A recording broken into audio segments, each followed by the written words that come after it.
Hello there. I am working on a 3-volt, 3-cell in series and having some success today. So thought I'd videotape some aspects of this. So these are 18650 cells. They are 3.7 volt lithium ion rechargeable batteries. I have them wired up here in series with a 3-cell BMS. That's a battery management system. The reason I like this is that I can put this module, this is one unit, provide it 12 volts, it balance charges all the batteries up, and then when the power to charge is not present, it'll feed off these same terminals 12 volts. Very good. Right now, I've got 12.1 volts DC going in at 0.37 amps, and that seems right. When I go take a look at the voltages, I don't know if you can see this, but this is the negative terminal and this is the positive terminal, and I have 12.01 volts on that. All right, I've had some success today and then I got a phone call. So I'll go through the system here. This is the 3D printed part that I'm working on. This is a good for the 18650 battery. It seems to be working good. Good design. This is printed from modified polycarbonate from Pryline. It's my favorite type of printing material. Very strong. Doesn't come apart. I have 3 cells here. This is the positive end of each cell, and this is a battery management system. I can supply 12 volts to this end of the chip here. It charges up all the battery under a battery management system. Now I'm discharging the battery set. I believe it's fully charged, and I have 12 volts coming out of this going into this board, coming out from a USB and powering up this device. Now I think you can see this. It might be upside down. I'll turn it around, but this is a particle counter. It does air quality index. It also does PM 2.5, PM10, and PM1 humidity and temperature. So it is powered by a USB device, or USB power. So I am doing 12 volt to USB to see if this 12 volt battery with 2,600 milliamps will power this battery for more than 24 hours. Will power this air quality meter for more than 24 hours. And I'll put this right here so it's easy to see. Today I'm working on the power requirements of this little system right here. I really like this little device. You notice that it's micrograms per cubic meter, PM 2.5 at 7 or 8 count. That's a very good engineering unit. I have that being supplied by this little breadboard, 12 volt DC to USB. The power source is a 3 volt or 3 lithium battery in series going through this battery management system. And then if I can do the one-handed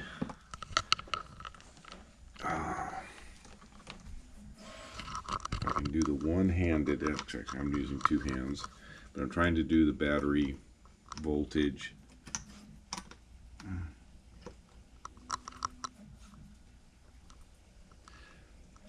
So we're down to 11.25, 11.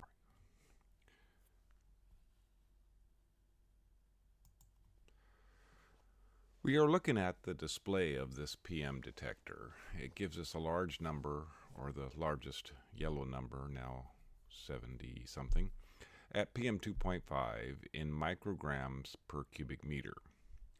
It gives us temperature in degrees C, RH, relative humidity, a PM 1.0 and a PM 10, and an AQI, which is air quality index based on the PM 2.5. It's a nice looking display. I can get my camera to focus on it.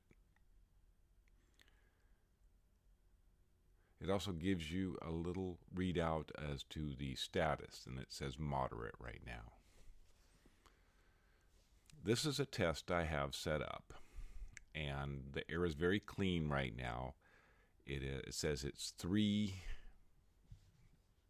and they're all green. And you'll notice that I light the candles, and the number does not change much.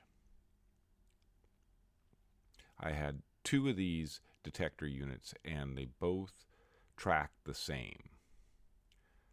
And I found this consistent. If you had flaming combustion nearby, the PM count did not raise excessively. It's only raising a couple digits, and that's really good. It could be related to the thermal currents of the 3 candle wicks that are going. However, if you'll notice, it just isn't moving up very much. Now, I had these candles go burning for more than 5 minutes.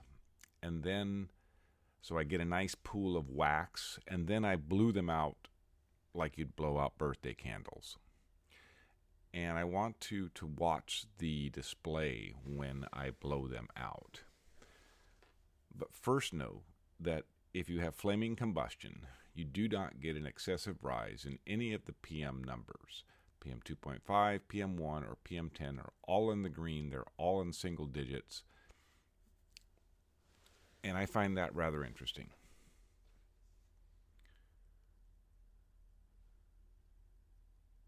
Now, this display has the battery pack behind it. So there's display, the sensor cell, and then the 12-volt battery pack that's all charged up. So this device is running autonomously without power from the outside. It's working quite well.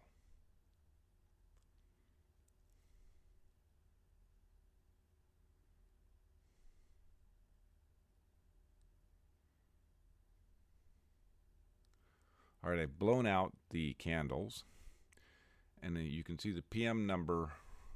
It's over 600 now, and on the way up, it may exceed 1,000. And it's turning red. Also, the PM1 number is up near 300. The PM10 number is up over 1,000. The air quality index says it's 500 plus, and now it's declining. This was consistent over the some 10 tests that I ran, that when there was flaming combustion, no rise in PM numbers. However, smoldering combustion, blowing the candles out, and the smoke that you can see visibly clearly indicated much higher numbers. 500, 1,000 was not uncommon for this test series. After approximately 10 minutes or so, the numbers do come down. So I'm going to play this out until you can see that the numbers keep coming down. And I thought that this was important information. I really like the sensor, the display, and how this thing works and how it's repeatable between independent units. Or if you set a unit next to this one, it would read approximately the same. The sensor in the display is a Plantower 5003. I have another video where I take one of these sensors apart, but right now I'm just evaluating how it works, how it functions, and I'm really quite pleased with the results. And this is the quick and easy way to demonstrate that it does work.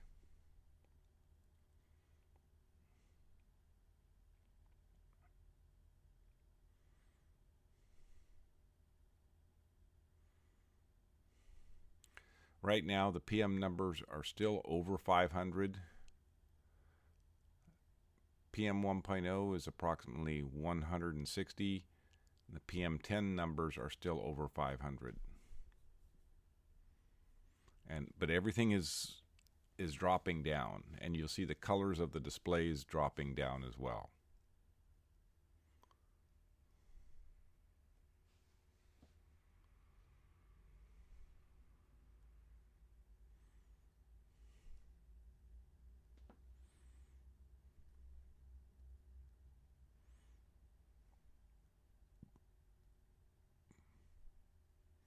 So now we're under 300 on the 2.5, dropping to almost below 200. Drops rather quickly. And this is the PM particles dropping out of the air or dissipating throughout the room. I do know that after I'd run subsequent tests that I would have increasingly higher baselines, so I would start out at 40 or 30 or close to 50, and essentially I'd stop testing at that point because it wasn't as drastic a difference. Most of the tests, I like this one because it started out in single digit numbers and then went to over 1,000 after you blew the candle out.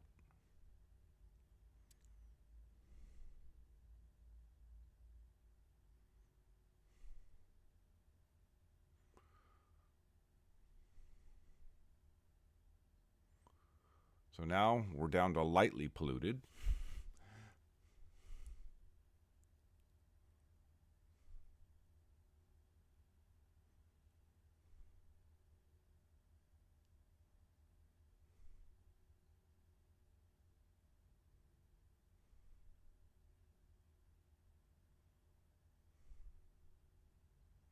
And we're actually in pretty good territory now. 66 is not a bad number.